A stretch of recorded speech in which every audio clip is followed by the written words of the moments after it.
Well!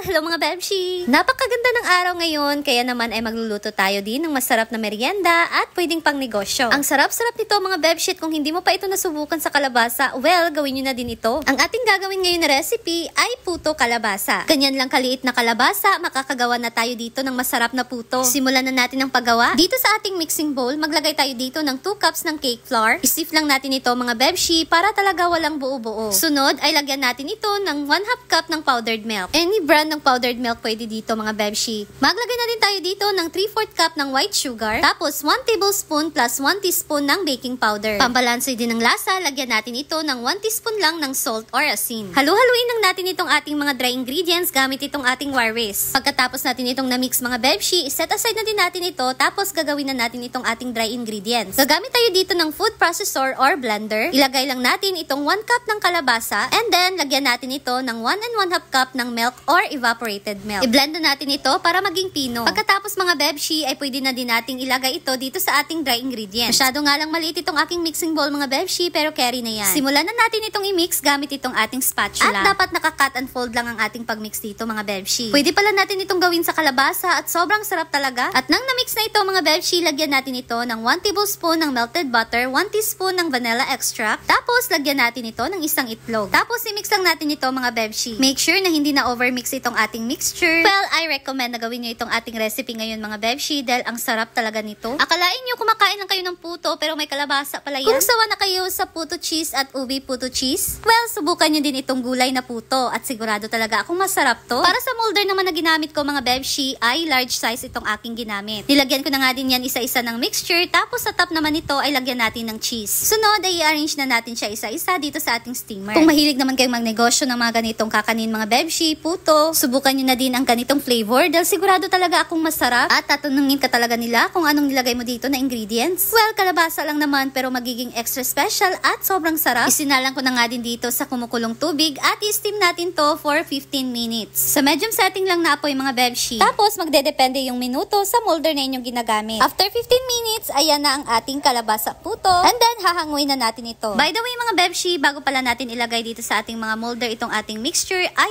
i-rest muna natin siya for 10 to 15 minutes. Tsaka na natin siya isalang sa steamer para talaga insaktong umalsa itong ating puto. Nako, ewan ko na lang talaga kung hindi nyo pa gagawin itong ating kalabasa puto recipe. Sobrang dali pang gawin at konti lang din ang mga ingredients sa ating gagamitin. Panigurado ako masusundan nyo din talaga itong ating recipe mga Bebshi, kaya naman ay subukan nyo na. Ayan na at luto na nga din itong ating kalabasa puto. Kaya naman you can serve now and enjoy our easy recipe ng kalabasa puto na sigurado talaga akong mapapawaw ang buong pamilya nito. Tatanungin ka talaga nila kung paano mo ito ginawa at kung anong nilagay mo dito.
Perfect. Ang sarap. Ang sarap, guys.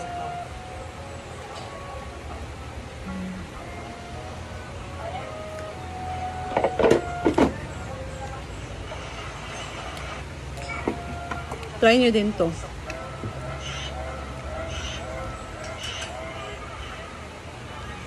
Promise, ang sarap.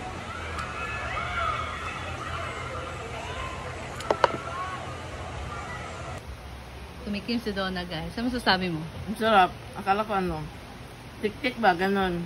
Pilit. Yan. Labasa lang pala to. Yes. Lamig ba? Sarap. Thank you, Don.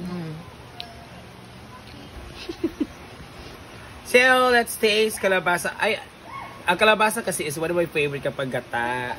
Diba? And then, sa itong ginahimo iba kang sa una, it's also sa, dato sa poster ko, family, parang shock. O, sana? Pokoy, tokoy. Okay. Okoy? O, kara siya. Ang prito. O, karang prito. Labi, ito siya. This is unique and this is new to me. This is poto na kalabasa. Let's taste. Itsura parang masarap na siya. Yeah.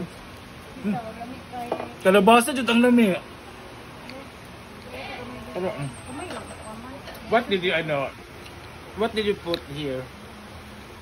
Harina. Ay, cake flour. Cake flour. Yan. Miso. Thank you. Also, Cheese ug ang kami kalabasa. kanin sa kung kuan. Especially,